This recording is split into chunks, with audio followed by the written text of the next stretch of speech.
The only way to get him was doing a crazy event where he dive into like this dungeon and do. It was really hard, apparently, from what I understood. But you can get Shaky Taisho, this little shadow, which sounds a lot like me. I'll say, or my friend Sean Shiplock, who plays Diluc. D-Luke. Anyone always says it different ways. But yeah, I let the internet decide that. So I've never confirmed it. No one knows who plays Shiki Taisho, not the Chinese, not the Japanese, not the English, not the Portuguese. He's just a mystery. So I will never say that I play Shiki Taisho.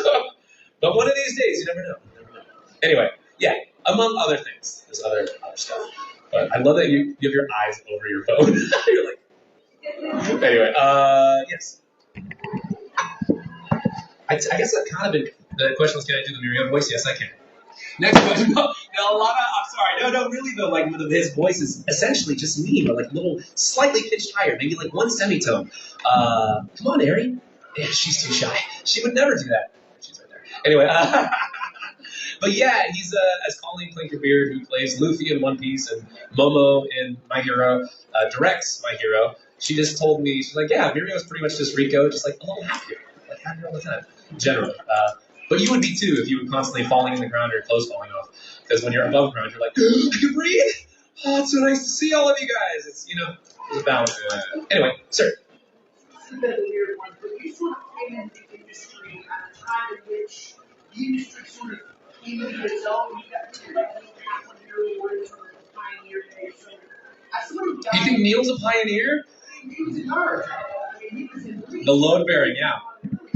So you're telling me about where you want me to okay. When things like simulcast and stuff started to become popular, so how has that sort of been in relation to the early stuff? Well, I'll say first off, because I'm also a big Naruto fan. My brother's, that's a load-bearing show for me. But it was before us, bro. There's a lot of stuff before Neil, like, that was going on, like Speed Racer, when he was talking about, like, there's a lot of things that, I mean, there's a great book called The Soul of Anime, if you guys have a chance to read it. It's delightful.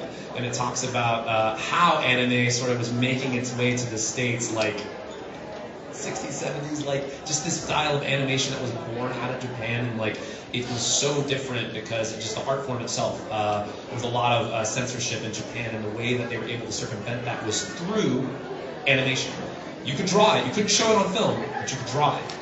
So that is why when you see like those incredible, all that kind of stuff, like where the blood is, like, that guy's got high blood pressure, that thing's like flying out of his veins, like that came from like this desire to want to be able to portray this and show it. So there are, I mean, the artistry, there's no illusion as to why Japan became incredibly good at animation, and it's so provocative for us, right, stateside, because I mean, comparatively, like I would think this United States, we are very like, yes, we're very good at showing movies, the movie makers, Hollywood, right?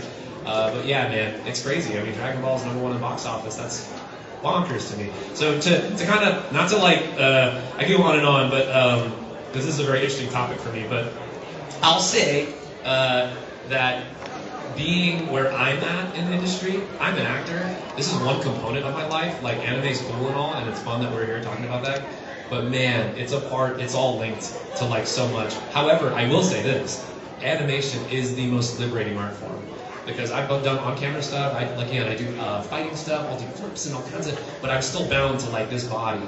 But you watch Chainsaw Man, and there's Denji, and he's like just ripping people apart, and you're like, whoa, what is it like to have chainsaw for a head? Let's find out. You know what I mean? Like, as an actor, that's incredible. How fun, right? Because you can even green screen that. I've done motion capture for games, for like Gearbox and Borderlands, all these different things. Like, if you ever fought, anyone play Tiny Tina's Wonderland? The D&D. Anyway, there's a lizard that wields a dual blade, like a Darth Maul kind of dual blade thing, and he does side flips and stuff. That's my body. That's my body. Anyway, it wasn't my voice, but I was the body, like doing all the fight stuff. So I do that every so often for stunt work. But like I said, it's all connected, you guys. Like, it's so cool to then have that. Anyone see Arcane?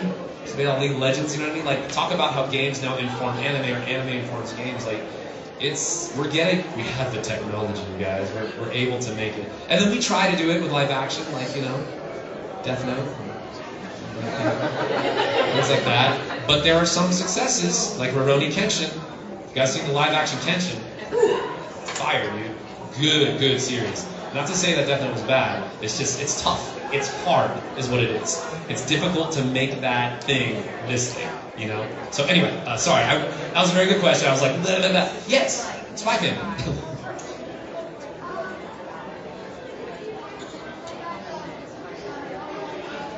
Yeah.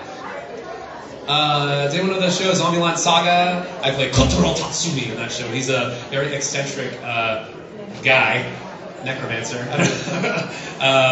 It's a show about a bunch of zombie idols that have been gathered from all these different ages, and they Kotaro is going to bring them to save Saga, which is the city of Saga. Which seems at front when you look at it, you're like, oh, this is really nice. Look at this guy with all these musical zombie idol girls. But there's a lot of heart to that show.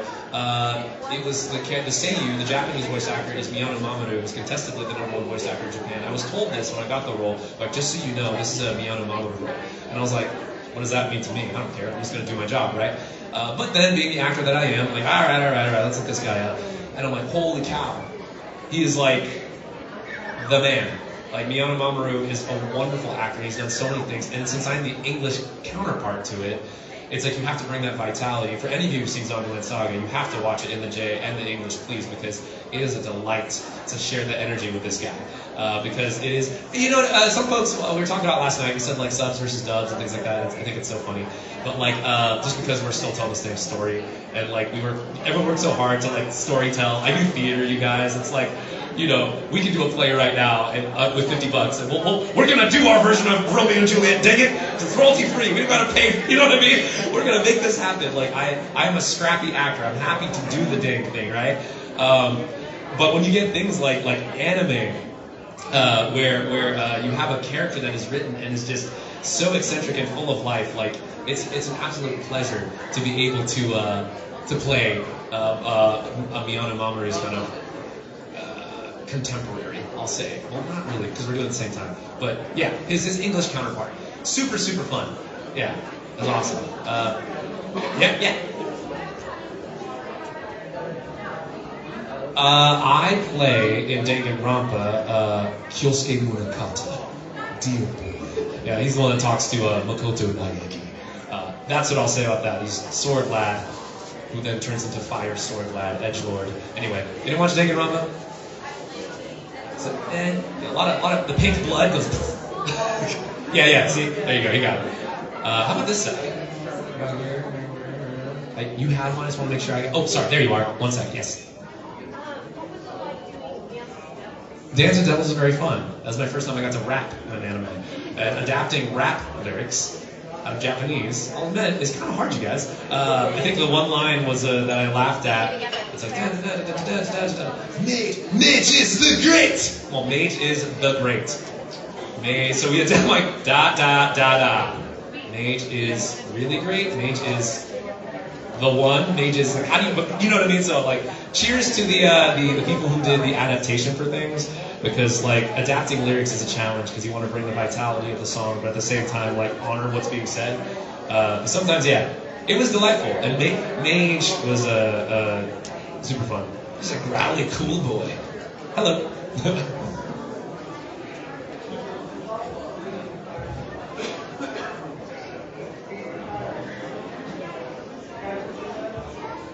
Little voice actor. Do you mean that like in stature, or do you mean like in quality of work? Or like quantity of work? Okay, acting question. So, man, I was struggling to try to make it not a Q&A panel so we could like actually get up and do acting work and things like that, because that's one of my favorite things. One of my panels is do a Tai Chi Chuan panel where we all like teach you guys fighting, which is really fun and voice work. Or another one where you can help me write my book called The Tao of Wow, where I'm writing with my brother about video games and how they change our lives. But invariably, because I am an actor and I went to undergrad at University of California, Irvine, studied musical theater, did my master's over at SMU in Dallas, Texas. I am an academic, forgive the phrase, for My Hero Academia. So when you ask that question and you ask like voice acting, I'm going to ask specifically, you already do voice work, right? You do things? Good. Keep doing that. The number one piece of advice I can give to you if you are a performer of any creative is to ain't nothing to it but to do it. Golden Gloves boxer who taught me some fight choreography was like, just do it. Just do it. Want to do backflip? Do it. And I'm like, wait, what? But I'll get hurt. He's like, all right, we'll figure out how not to get hurt. How do we do it? So the point is like, keep perform, keep doing the thing, obviously, because that's how you get better. For me personally, I say take classwork. Having folks that can help guide you is very important because it teaches you not how to do the thing necessarily, but it's not going to make you amazing right away, but it gives you a way in which to do the thing. Does that make sense? Yeah, certainly I recommend classwork. The question, just to answer your question, how I got into like anime specifically, that's my third piece of advice is specificity. If you're ever lost in any pursuit in your life, just get specific, and it gets a lot easier. You would think that when you bind yourself to something specific, you might like kind of take a step back and be like, oh no, now it's too like refined. But no, like so for instance, if like we're doing an acting scene and it's like, all right, you get a note, I don't know, what's a good line? I'm thinking of a line from an anime. Anyone? Something. You guys seen it? Oh, I heard believe it. So I'm gonna say believe it. I believe it, right? Like Naruto. So that's a fun phrase, right? But like if you were to get an acting thing and you're like, well, it's you have a director that doesn't really know what they're doing. Like it needs more like anger. You need to say believe it with like you're angry, right? But anger, if you take some acting class, is a byproduct of something. You're angry because of the past. And something stirs up from that. As an actor, you can't really use anger. Anger is just a byproduct of action. So, sorry, this has turned into a masterclass. But anyway, point being, if you, instead of saying believe it, angry, believe it, right? Like, stupid. You can hear how stupid I am. I've made a stupid choice of that. You want to make smart choices, and you do that by being specific. So the specificity to specify what am I angry about if I am Naruto and I've been looking for Sasuke for 300 episodes and they keep just putting all this filler and dang it, I want to see my friend Sasuke. He's my best friend. He's like a brother. What is important to Naruto? Family, right?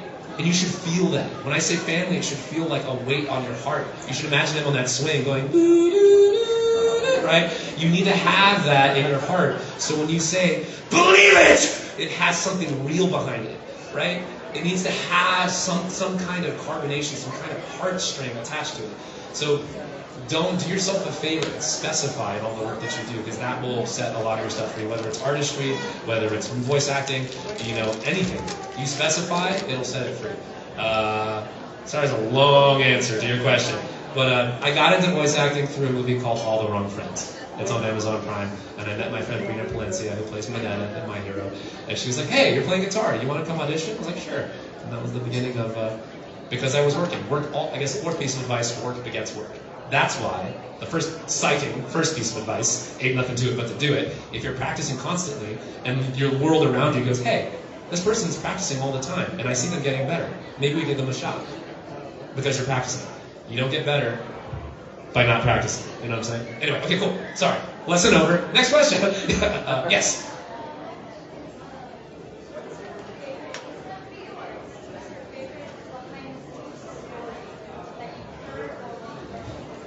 Favorite behind-the-scenes story? For, like, voice acting? Okay, voice acting. You started to go, I was like, let me think. My favorite behind-the-scenes story. And the first thing that popped up in my brain, hang on, let me think about this before I actually say, like, my favorites. Because the first one that popped up in my brain is when I got locked in the booth. I was working on a show called Assassination Classroom. There's a character I play named Itana in it. He's a tentacle-headed boy. And I'm literally it's one line. I was doing like one piece or something, and like, Ricco, I need you for one line. So I go into the booth, it closes, it goes click, and you hear this like latch sound. And I was like, okay, whatever. And I'm like, yeah, your mom, and it's bad, or whatever. I'm like, cool, done. And I start to go, and the door doesn't move. I'm like, haha, very funny. Open up the door, and Afia, who's directing me, is like, Ricco, are you joking? I'm like, no, I'm not joking. Are you joking? And there's like a little glass here, so here's the door, and I'm like, are you, come on, what, because it's a heavy door, you guys. The latch broke off into the door. So it's like a big old deadbolt, you guys. So I'm like, well, this is funny. And so if you look at the hashtag #FreeRicco, hashtag on Twitter, it's free, RICCO, you'll see, I think it's Afia, and I've tweeted about it before. It's a whole saga. Cliff Chapin, who plays Bakugo in My Hero, was tweeting. Everyone's taking pictures of me like I'm some wild animal in there, because I was like, guys, it's running out of hair. I was like joking at first, and then after about 30, 40 minutes, I was like, oh, I'm starting to get a little crazy. I don't know. I was trying to figure out which corner was going to be my pee corner, you know. I had like this much cold coffee left. I was starting to lose my mind. I didn't know how claustrophobic I was getting. And then the moment where it really hit is when Afia was like, all right, Ricco, I'll be right back. Just don't worry. We're just going to go I'm going to the bathroom, so I'll keep you coming. Okay, cool. And when you're in like a vacuum, you guys, and all you can hear is like your heartbeat and your own breath, it's like...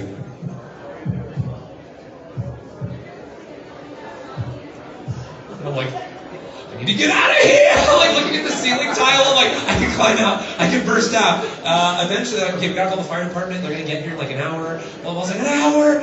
No! I need to get out now. So Gino Palencia, brother to Reno Palencia, came over and slid me some little metal pieces. If you guys ever work on computers, they're like the little slots that cover your PCI slots, where your video card goes. I took a couple of those and I jammed it and I moved it. And I jammed it and I moved it. I did that like 25 times and I popped the lock. You heard the Skyrim drum roll. My lockpicking went up. It opens up. And I was like, so I broke myself free in the most thief-like, roguish fashion ever, which is my main in most RPGs. So I felt very proud. I actually can't pick locks, but I didn't have a set. So I was like, but I took a look at it and I was like, I can do this. So that was pretty exciting. Anyway, most memorable thing, I guess. Sorry. Were you recording the whole time? You were recording the whole time.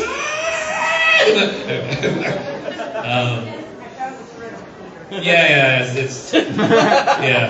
Everyone's taking pictures, and you can totally see my smile start to fade as like the time goes on. Because first it's like, haha, very funny, guys, and then I'm like, oh no.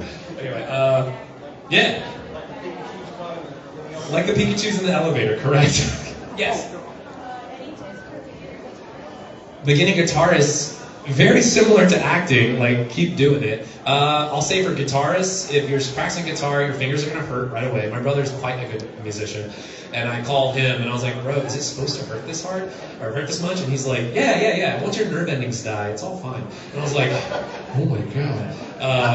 But also my first guitar was this one kind of weird story. My grandfather, rest his soul, ran a care home, and this gentleman who had no family had passed away, and so we give all this stuff to like the government essentially.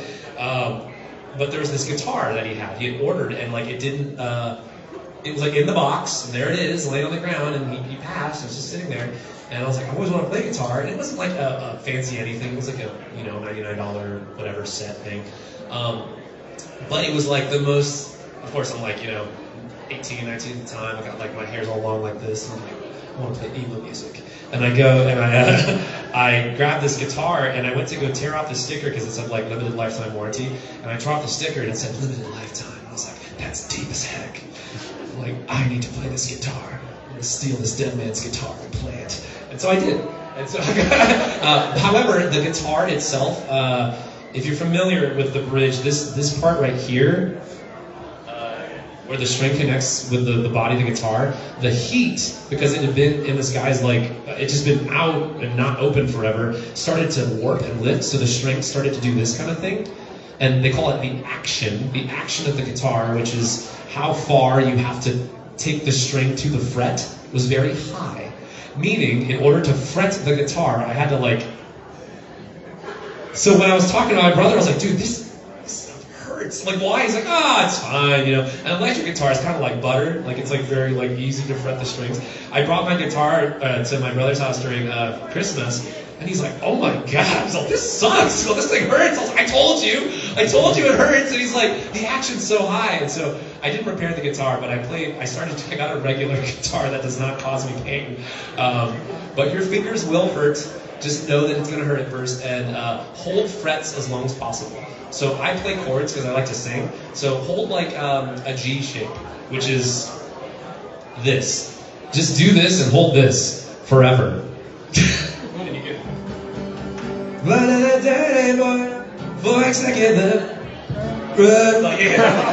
All you gotta do is just do. If you can hold that, you can play a bajillion songs after that. You only need 3 chords. Yeah, you're a third of the way there if you can do that. Yes, Becca. What is your favorite line that you ever said? Favorite line that I ever said? Power. Yes. Okay. I'm like, power! Does not discount it for me. It's all good. It's all good. Favorite line recently was in the Japanese, Mirio says something along the lines of, I sure hope someone saves me. And then Colleen was like, what would Mirio say? Because she always lets me, I do one to script and then I do one for myself. And I was like, well, he's floating down the river. I think it'd be hilarious if like we put an echo effect on there. Because in the Japanese they didn't do that. Like, because you see his little face just like going away. And I was like, you know, he's not the best actor. So Mirio's like, hope I don't die. And so it's like, no way, is that Togata? Yeah. So sometimes we get to have fun. But yeah. Sorry, just thinking about the episode. Anything else? Cool. Well, a lot of good questions, you guys. If anything else that pops in your mind, just let me know. But yeah, for the most part, working on My Hero is really cool. It's amazing to be a part of a show that's so popular. Like I said, in Australia, love it. Been to the UK, they love it. Going to Scotland in a few weeks, like they don't like My Hero is such a worldwide phenomenon, you guys. It's bonkers. I was having a lovely chat with a fan yesterday talking about. You know, it's like, the My Hero, you know, like, fandom, so toxic. And I was like, wait, what? What? I'm like, I feel like I didn't know. Because I've only had the benefit of, like, meeting folks in person, and it's been, like, 99.9% awesome, like, every time. So, yeah, I don't spend too much time, in the dregs. But apparently that's a thing. So, sorry if that wasn't a thing. But just to let you know, it is actually pretty cool, like, from my perspective. Yeah.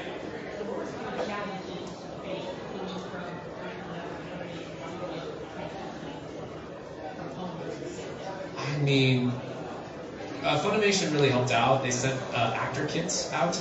So I do a lot of performance from home anyways. I do like cybersecurity stuff for like Microsoft, which is fun because I actually had someone who I teach their cybersecurity division. So I had one of their people be like, is that Mirio? Bro, it's pretty fun. It's a lot. It's a lot of just heavy text. If you guys do like any kind of cyber stuff, it's like there's always new viruses and new things coming out. So like, Ricco, we need to record this right now so we can teach our people. And I'm like, all right, here we go. But I had to do that from home, and I had my own setup from home. So I was kind of fortunate enough to be set up. I had like a setup that was good. But Crunchyroll Funimation did send out a bunch of actor kits during the pandemic.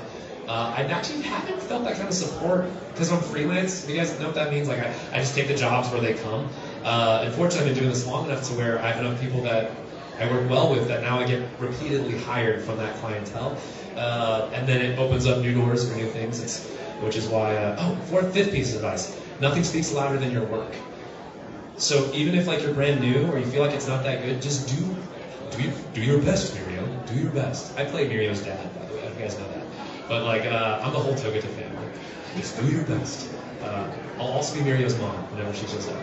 But apparently Horikoshi, you only get one parent. You only get one parent in Horikoshi's world. Protagonitis. What's that? Protagonitis. Yeah, that's right. Protagonitis. That's good. Anyway, but that said, just always showcase the best of what you got. And even if you don't feel like this is rock star stuff, just keep swinging because that's what levels you up overall. Anyway, sorry, to go back to the question. My ADD is strong. What were we just talking about? Well, working from home. Yeah, thank you. Anyway, working from home, I was pretty much set up, so the transition wasn't too hard for me. We do, however, have a really nice studio over in Cypress Waters now in Texas, in like close to Dallas, Capella area, and it is gorgeous. So that's cool. But and so we get to see sunlight now, which is nice. Before, like the studio was all like just this shadowy box where anime was made, but now it's like all over. Yes. Did anybody ever ask you what was your motivation to start voice acting? Motivation to start, yeah, and I guess again, like I'm an actor, so my motivation was to be employed. Do you know what I mean? Like, I will act, I will do a play. I think at one point, when I was working on Fairy Tale, I was playing Jackal, this kind of growly, explodey guy. I was also Haruhiro in Grimgar of Ashes and Illusions. I had like 2 leads. I was teaching theater, I was directing Putnam County Spelling Bee, and I was doing Romeo out in Shakespeare in the Park. All at once, that's when I blew my voice out, actually, and I was like, I was doing too much. But there's a saying in the industry, it's like, feast or famine, kind of like while you're doing it, you gotta keep doing it. If it's working, if it's not, you gotta like kind of look for a little, it's a hard industry, my friends, because it's like, when things aren't there, they're not there. But when they are, you gotta be ready. As Shakespeare says, the readiness is all. So you have to be prepared. Anyway, yeah. So you sort of mentioned the whole thing about blowing up. Yes. Yes.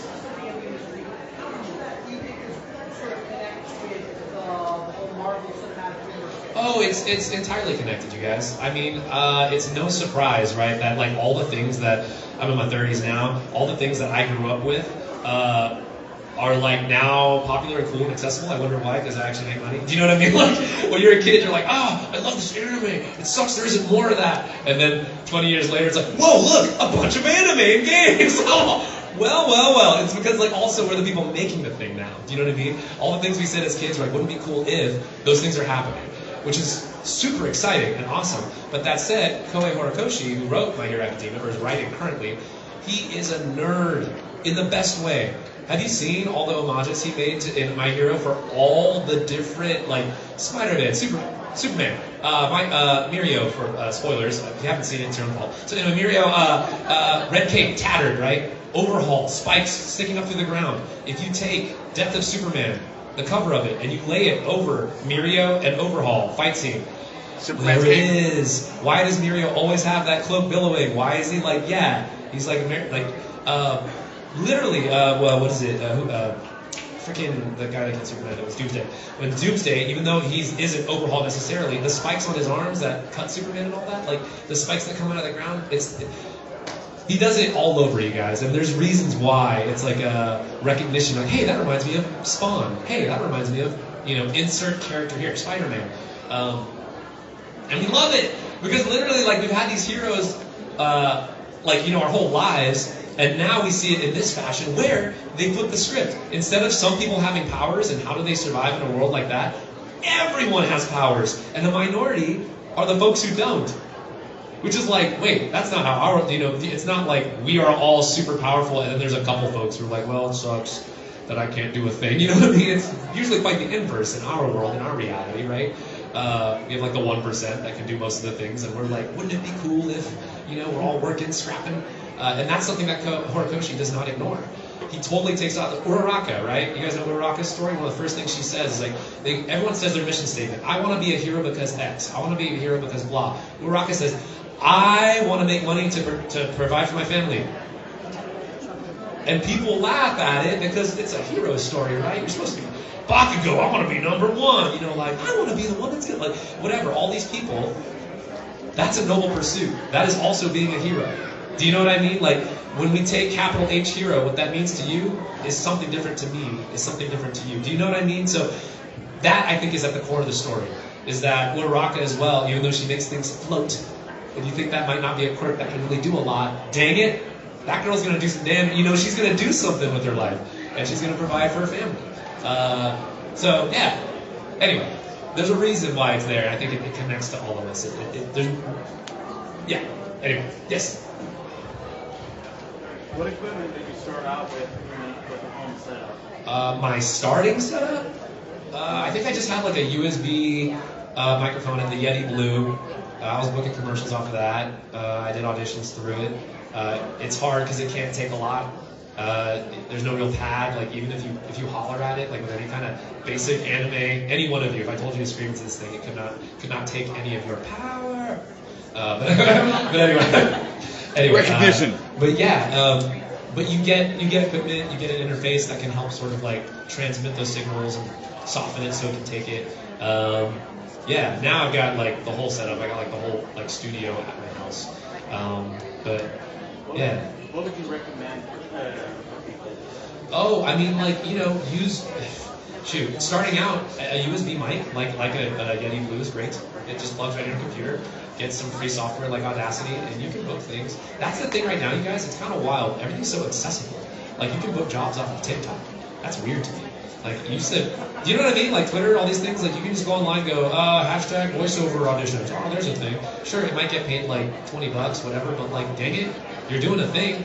Like, do you know what I mean? So, and obviously, you'll get to a point where you're like, I would like to get paid more than $5. You know what I mean? Which makes sense, because, like, with most things in life, you're trying to get, your groove going.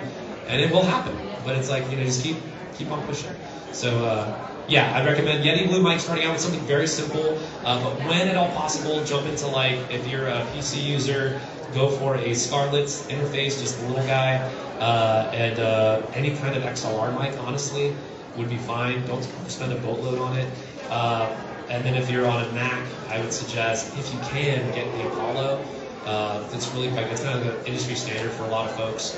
And then put it into, if you can afford it, drop $1,500, $2,000 on a mic, get that Neumann TLM 102, 103. Anyway, it's all gear talk. It's all, but like, the gear is one part. I don't care about the gear. I will book a job. I book jobs on my phone, you guys. Like, I audition for, like Chainsaw Man, things on this. I'll book it. You know what I mean? Like, but the point is like acting. You have to be able to know that you do the damn thing. So the gear's only one part of it. It's like Heroes, in My Hero Academia, where they get like they get equipment, support equipment. It's called support equipment for a reason. You still need to be able to do this. You know what I mean? It's like, yeah, sure. It's nice to not blow all your fingers off. But like Izuku. Anyway, yes. Out of all my what? Teams? Oh man, are we, like all acting? Oh man, so Chuck Huber's upstairs. One of the first things I did in Dallas was a show called Troubadours. And it's like a small, it was just like a project that we did about like this door-to-door troubadour group. Like, it was really fun. We wrote a bunch of music for it, but it was actually the beginning of like a lot of relationships. So like Rena, who I wound up working with, again, like I said, she's Manetta, my hero. These little projects, you guys, that you do with your friends that are creative right now, and I say little, we had financing, we had a backer, but like, you'd be surprised, the work that you do right now, how it flowers and grows into something later. Like, so you should always be trying to like, it might not pay anything, it might not be like the best thing, but do a good job. Why not do a good job? Why not give it your all? You know what I mean? Because truly, like, these people, these folks, like, who literally, Chuck, Rena, all of them, like, have gone on and we've done a bunch of things since then. But like these projects, like, they have value. Do you know what I mean? They have merit. So yeah, highly suggest, like, do stuff with your friends. Do things with your friends, guys. It's good. Make stuff. And then also, when I think about like shows, Grimgarb, Ashes and Illusions was really sweet, because that's where again, a lot of friends. Justin Briner plays my healer in that show, Monato, and obviously he and we were in New York, you guys, when season 4 was dropping. This is like right before the pandemic. At New York Comic Con, we're at Madison Square Garden.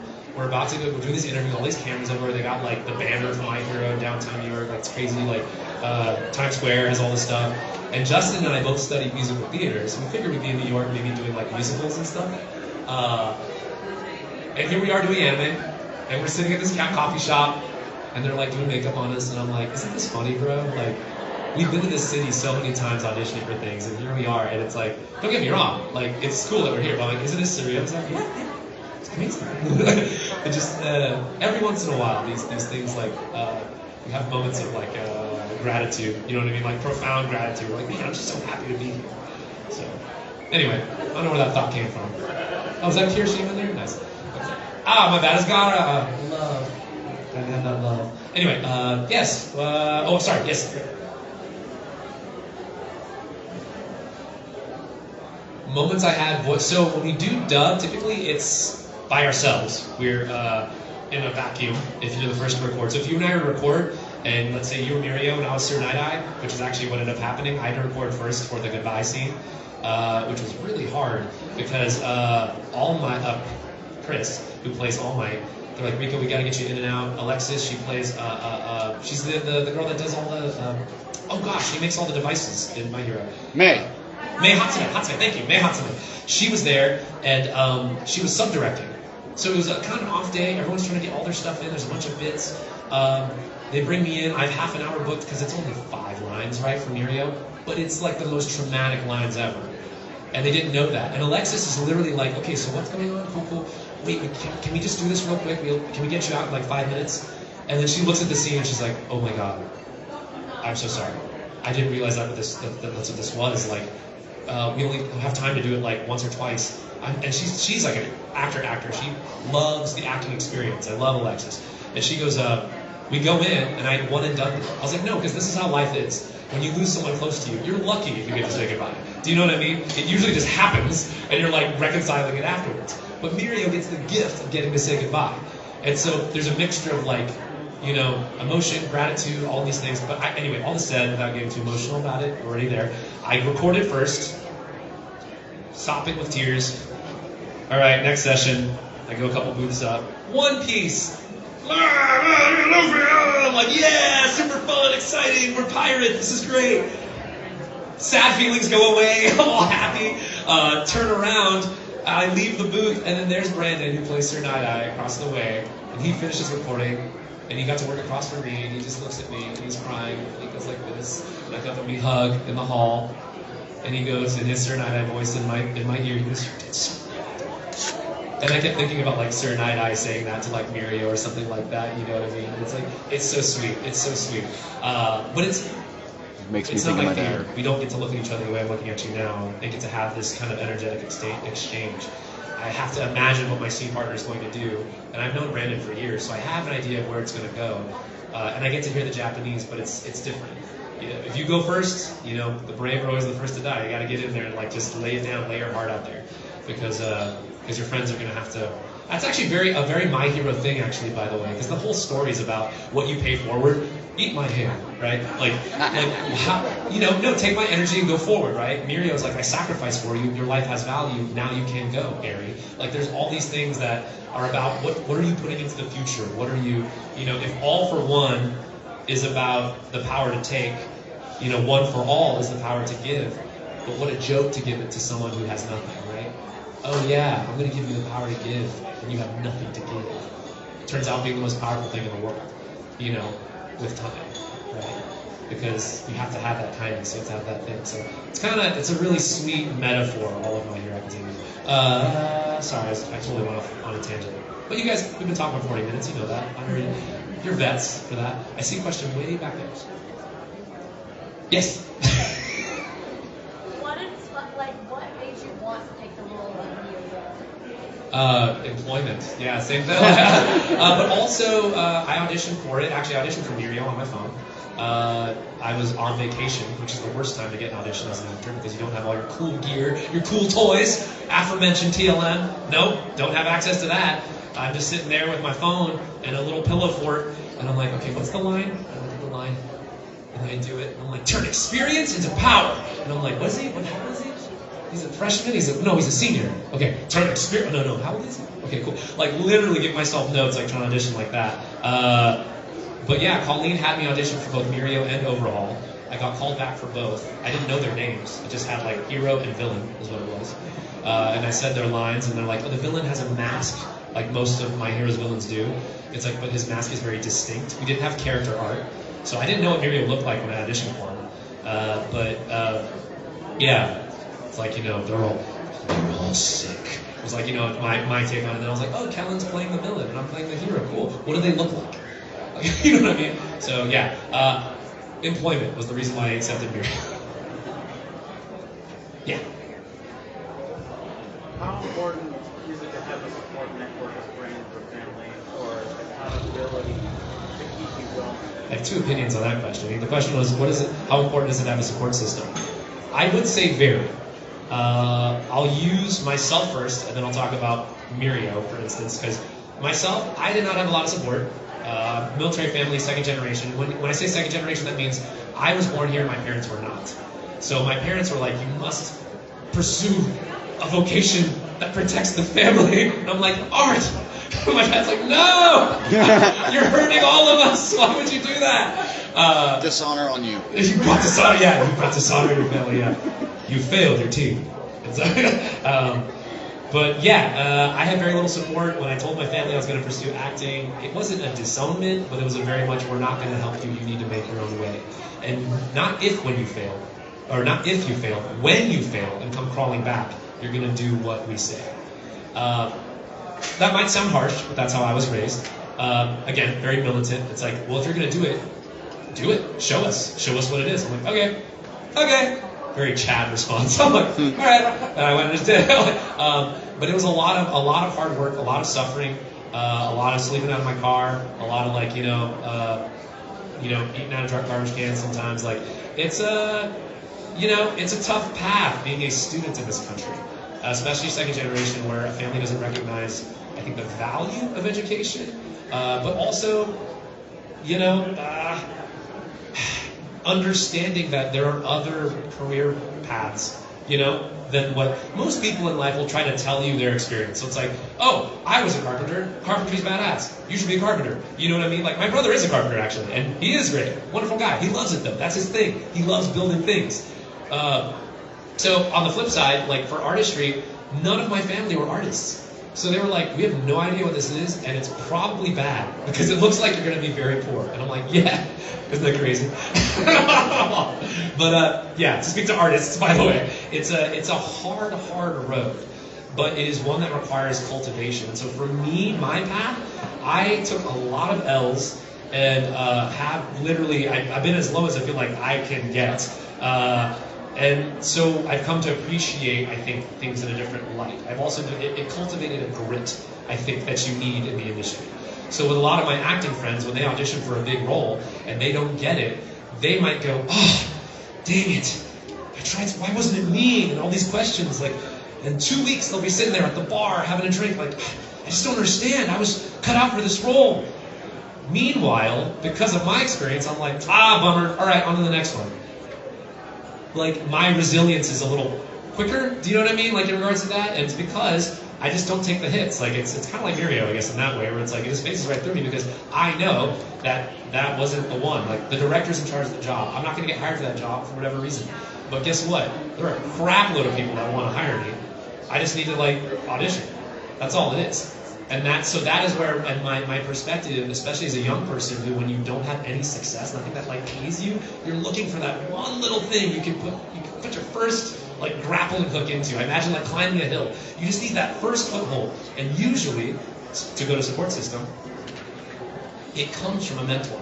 For me, Brent Matthews, high school teacher, drama teacher, for his final, he gave us all letters to the graduating students. There were 3 of us. One was going to go into technical studies, another one was going to do, I think, like lighting, and then I was the only actor. And he gave me this personalized letter from his teacher who said, I know you're going to go to the military, I know you're going to do all these things, but if there's anyone in your life that can tell you that you can maybe be successful at this vocation, I will tell you right now.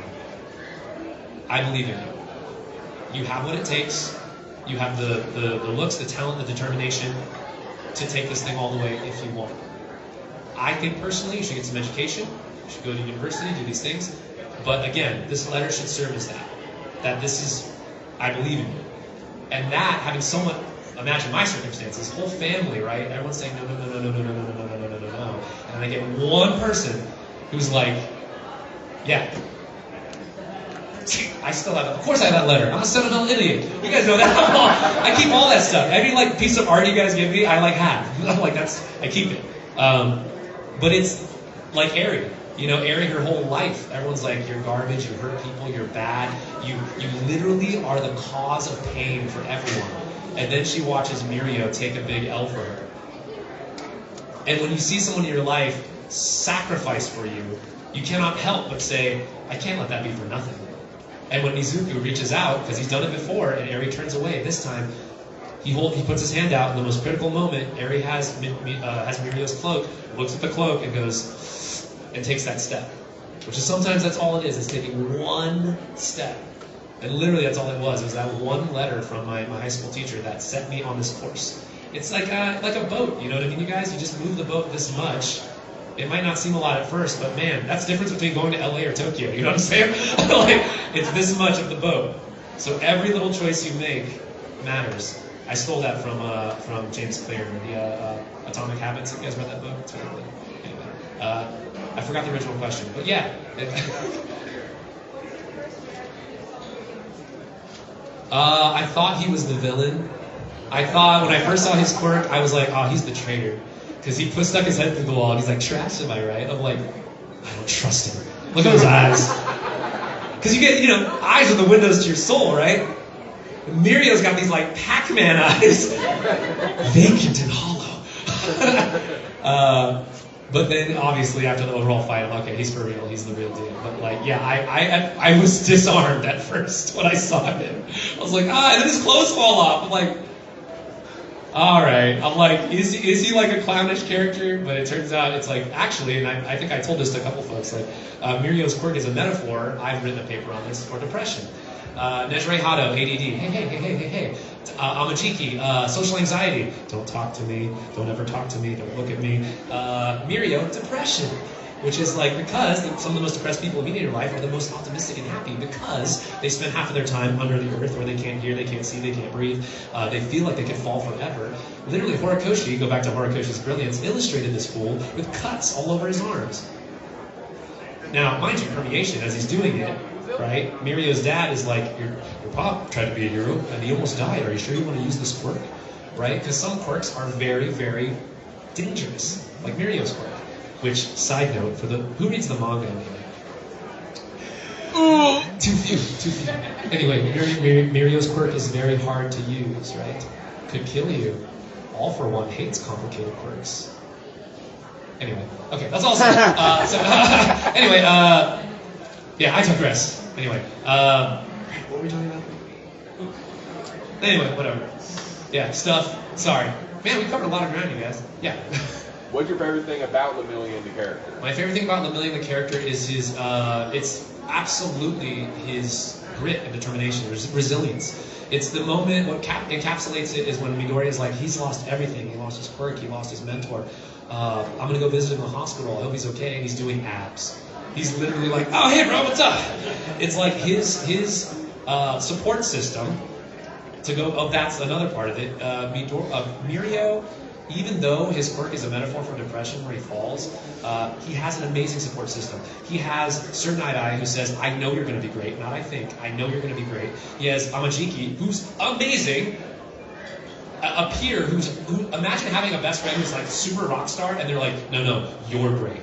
And they mean it. Do you know what I mean? They're not just saying it. It's like that kind of camaraderie. And then his dad, Mirio's dad, who says, I'll help you however I can. God, I wish.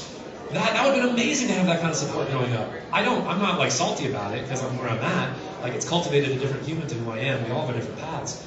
But man, to get one of those things in life, right? Like to have either a mentor, a best friend, or a caring parent. Oh, incredible. To have all three, unstoppable. Doesn't matter what your quirk is, you will succeed. In my understanding. Anyway, yeah, that's what I love about him, his grit. Which is from his circle as well. So yeah, he's also very funny. Tells a lot of dad jokes. Oh yeah. I'm not a pun guy, but he is. I just gotta go see it. It's like, I got a peach for you. I'm like, stop, Miriam. But he loves it, so, and it makes Harry laugh, so that's worth it. Anyway, yeah. Oddball question. Well, it's hard not to. So I grew up in the Bay Area, and it was the time of Joe Montana and Jerry Rice for 49ers, so that was like amazing time to be alive.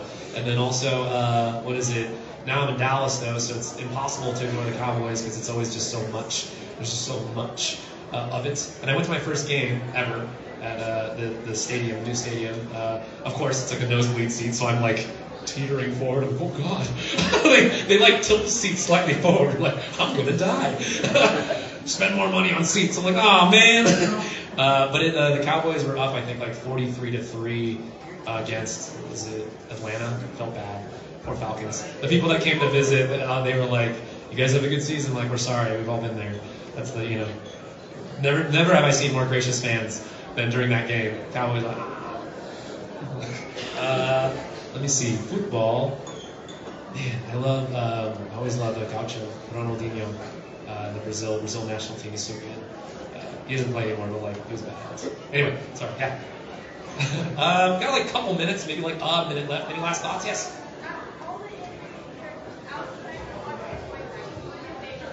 Out of all of them, dude, that's a hard one. But like, okay, so my all-time favorite anime is Ghost in the Shell. So Major Kusanagi is like really, really cool. I love the idea that like people perceive this thing, but inside you're something else. Like that you have this like ghost that could be something else. It's maybe of course being second generation and like being, mixed ethnicity. People are always so quick to want to brand me as whatever, and I'm kind of like, nope, none of those things. Like, I think one of my favorite things I don't know if it's my favorite, but in school, do they still do this in school? You have to like fill out a Scantron and put like your ethnicity, and so it's like, white, Hispanic, other, black, or I'm sorry, the last one's other, and I remember going like, I have to other myself? At like 7 years old? All right, here we go. Can't go back from that. Like, But but that's the thing. I love identity, the idea of identity and what, you're perceived as versus like what you are. I love that. I love that kind of just like philosophical thing. So major Kusanagi. And then also from Samurai Champloo, I love Mugen. I love Mugen, that he breakdance fights. He's like Eddie Gordo from Tekken. You just can't hit him. You just mash the kick buttons and you win. How did it happen? I don't know, bro. Get good. But then you hear Eddie Gordo versus Eddie Gordo. You're like, no, we're just dancing now. It's just both of us pommel horsing until infinity. Anyway, hard to do, by the way. Pommel horse is hard. I'm trying to do it. It's like, kick your legs, kick your legs. Anyway, I guess like maybe like 60 seconds left before I gotta go upstairs. One last fadeaway jumper question. I saw back there? Oh, it's a Pikachu flying. Yes. Any series right now I want to roll in? No. Yeah, I mean, like, I auditioned for what I auditioned, and then, because that's like saying, my all-time favorite game is Chrono Trigger, and if they ever do, like, a dub of it, like, wouldn't you want to be in it? I'm like, yeah. But, like, it's so special to me. It's not the ego. Like I don't have an ego too much in this industry. I'm pretty good. I'll admit, I'm a pretty good actor. I can do some things, but it means something to me in my heart. And if I was that close to it, I wouldn't be able to like objectively look at it. Does that make sense? It'd be like, oh, cool, I'm in Star Wars now. Dope. It now means less to me because I'm practicing sword fighting with Ewan McGregor every day. That's cool. How cool? But I'm not a reserve anymore. I'm in that. And so in that way, like with my hero, I can't. It's kind of sad. I can't just watch it. Like which is an honor, but also you're no longer. It cannot exist solely as this thing that I bounce off of it. I guess to put it in short, I'm in it. I'm in it now. So, yeah. I mean, don't get me wrong. It would be cool, but there'd be a little bit of a farewell that has to happen. It's like, all right, because now my heart has to be in it in a different way. So, anyway, thanks so much, you guys. That was so much fun. Have a good rest of the show.